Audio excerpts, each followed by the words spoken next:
Welcome to the Joshua Ngoma podcast for spiritual inspiration and Africa's strategy positioning in global politics.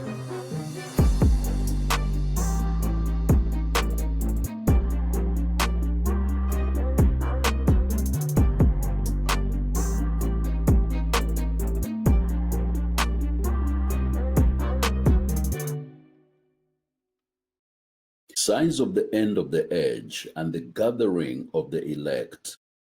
The disciples wanted to know when the end would come and what signs to look for in order to be fully prepared.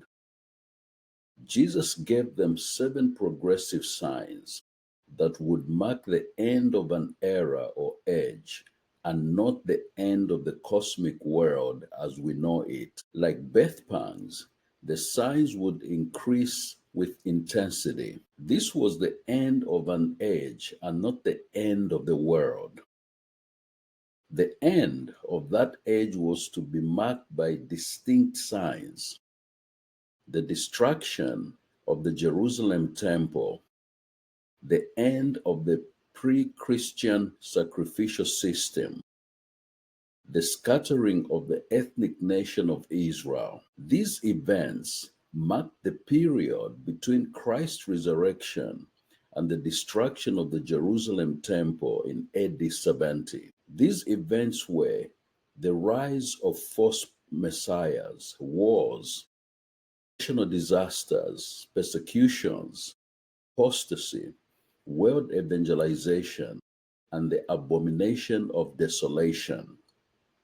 Number 1, false messiahs.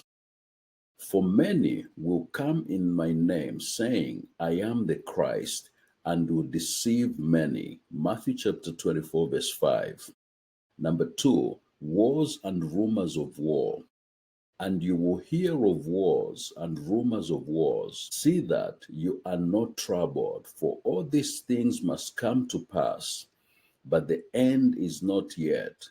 For nation will rise against nation, and kingdom against kingdom. Matthew chapter 24, verses 6 to 7.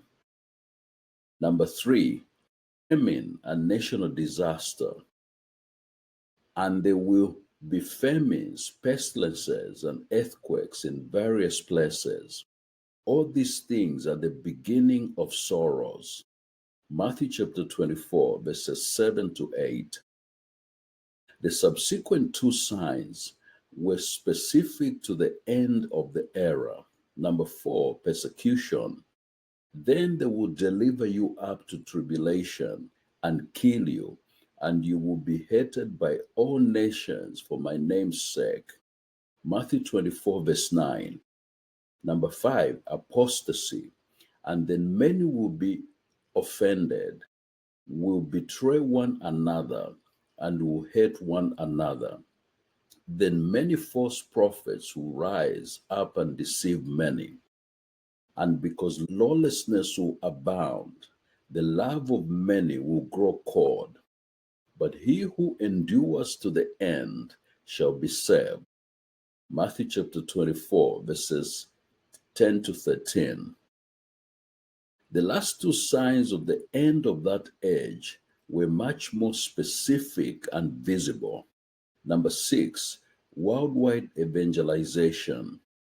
And this gospel of the kingdom will be preached in all the world as a witness to all the nations, and then the end will come. Matthew chapter 24, verse 14. Was the gospel already preached to the whole world within this generation? Jesus talked about and before the final destruction of Jerusalem in AD 70. According to the scriptures, the gospel of the kingdom was preached to the whole known world before the destruction of Jerusalem in 70 AD. Just a few years before the destruction of Jerusalem, the Apostle Paul wrote to the Christians at Colossians chapter 1, verses 5 to 6. Because of the hope which is laid up for you in heaven, of which you heard before in the word of the truth of the gospel, which has come to you, as it has also in all the world, and is bringing forth fruit, as it is also among you since the day you heard and knew the grace of God in truth. Colossians chapter 1, verse 23. If indeed you continue in the faith, grounded and steadfast, and are not moved away from the hope of the gospel, which you heard, which was preached to every creature under heaven, of which I, Paul, became a minister. Also, to the church in Rome, Paul wrote that the gospel had already been preached into the unknown world. Romans chapter 1, verse 8. First, I thank my God through Jesus Christ for you all, that your faith is spoken of throughout the whole world. Romans chapter 10, verse 18. But I say, have they not heard? Yes, indeed, their sound has gone out to all the earth, and their words to the ends of the world. The seventh and final sign was eventful, and Christians remaining or near Jerusalem were instructed to escape at once. Number 7, the abomination of desolation. Matthew chapter 24, verses 15 to 18. Therefore, when you see the abomination of desolation spoken of by Daniel the prophet standing in the holy place, whoever reads, let him understand. Then let those who are in Judea flee to the mountains. Let him who is on the housetop not go down to take anything out of his house. And let him who is in the field not go back to get his clothes. The passage Christ quoted is in the Old Testament in Daniel chapter 9, verses 26 to 27, which prophesied the coming of the foreign armies to destroy the city of Jerusalem and the temple. The Hebrew word for desolation used throughout the Old Testament indicates idols and filth and idolatry practices and depicts the enemies of Israel. The parallel reference in Luke clearly explains that the abomination of desolation referred to the armed invasion of Jerusalem. Luke chapter 21, verses 20 to 22. But when you see Jerusalem surrounded by armies, know that its desolation is near. Then let those who are in Judea flee to the mountains.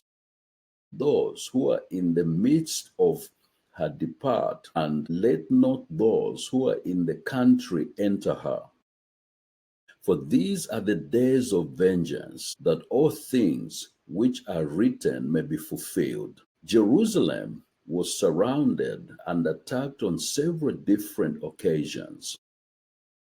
But this specific event Jesus referred to as the abomination of desolation seems to be the attack on Jerusalem by Israel's fiercest and age-long nemesis, the Edomites, in 68 AD. The Edomites had in the past attacked Israel and greatly ravaged the city of Jerusalem, much to Israel's misery. True to their form in 68 AD, the Edomites surrounded Jerusalem one evening with about 20,000 troops. Number 8, the Great Tribulation.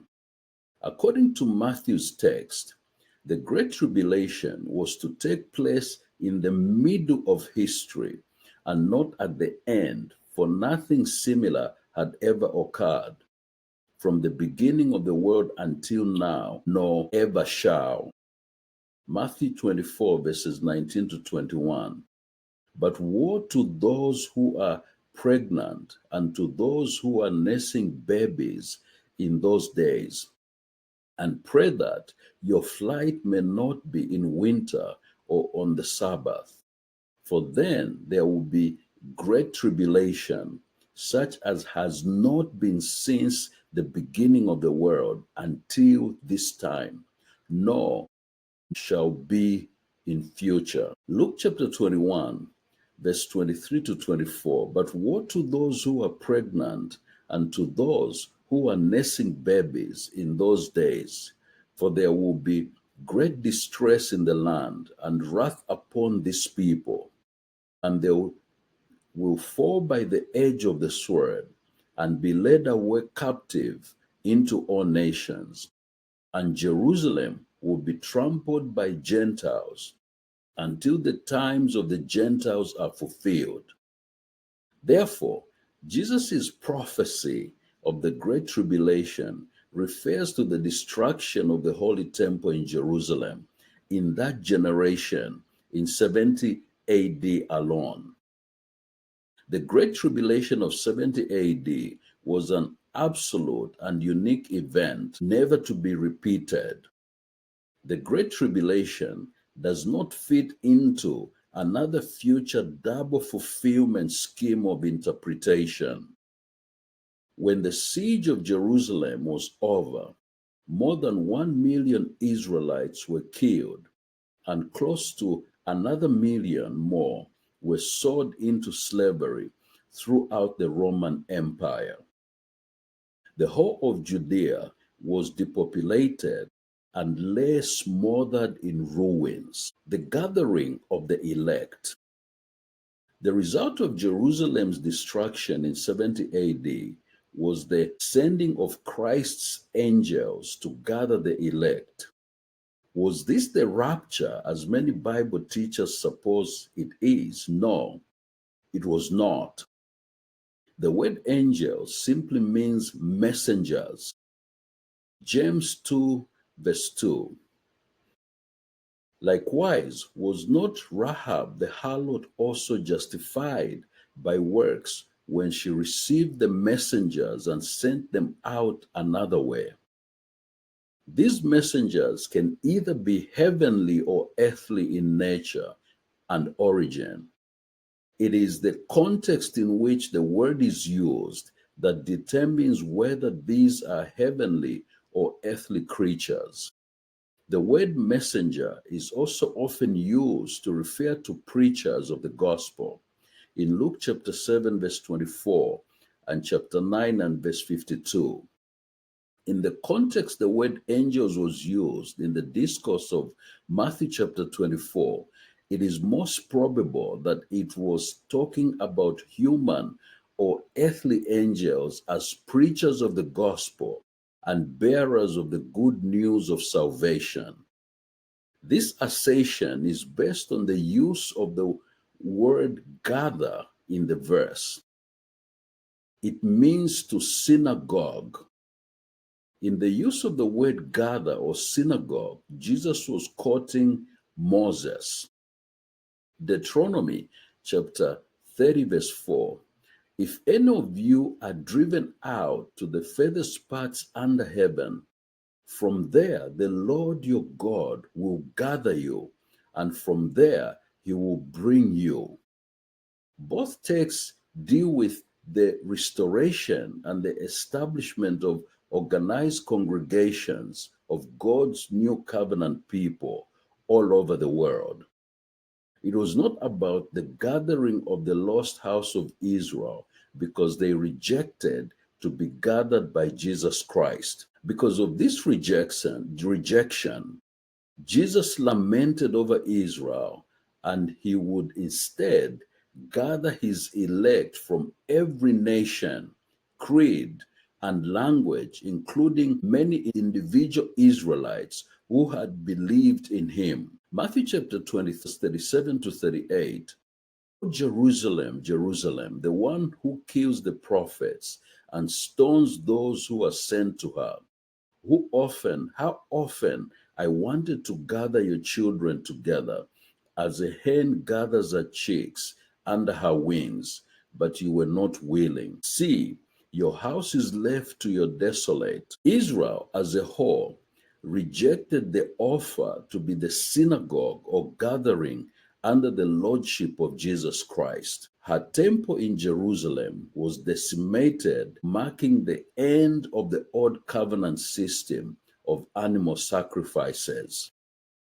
The gathering was now to take place from Jerusalem to the uttermost parts of the world. The synagogue of God was no longer to be habited in a physical building made by human hands. The gathering by the messengers was about the preachers of the gospel engaged in worldwide evangelism to fulfill the Great Commission. The text could not have been talking about the rapture either.